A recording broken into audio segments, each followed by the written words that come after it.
ఈ టమాటా చెట్టు వేడెక్కువడం వలన ఎండ ఎక్కువ తగలడం వలన తెలియదు కానీ కొంచెం అయితే వాడిపోయింది.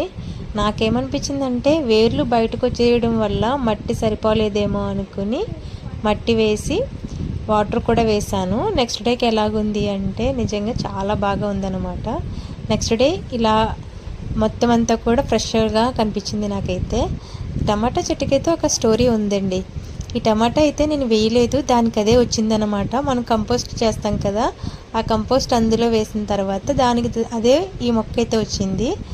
అయితే మొన్న సీడ్స్ కొనడానికి వెళ్ళినప్పుడు అక్కడ ఒక ఆయన టమాటా విత్తనాలు కొనడానికి వచ్చారనమాట. ఏంటి మొక్కలు రావట్లేదని ఆయన అడిగితే నేనేం చెప్పానంటే ఆయనకి, టమాటాకి సీడ్స్ ఎందుకంటే కొనడము, మనం వేసే కంపోస్ట్లో కనుక ఇంట్లోది టమాటా వేస్తే ఈజీగా మొక్కలు వచ్చేస్తాయి, ఒకసారి ట్రై చేసి చూడండి అని అన్నాను అనమాట. ఆ మాట అమ్మే ఆయన విని అప్పుడు ఏమనకుండా ఆయన వెళ్ళిపోయిన తర్వాత చెప్తున్నారు, మీరు అలా చెప్పుకుంటూ ఉంటే ఇక్కడ ఆయన కొనకుండా వెళ్ళిపోయారు చూడండి, మిమ్మల్ని ఏమన్నా అంటే మీరు కొనకుండా వెళ్ళిపోతారు అనేసి ఆయన బాధ వ్యక్తం చేశారనమాట. కానీ నాకు నిజంగానే నిజమే కదా, ఎందుకు చెప్పాను అనిపించింది, బాధ అనిపించింది. సారీ చెప్పినా ఇంకా ఆయన కొనలేదు కదా.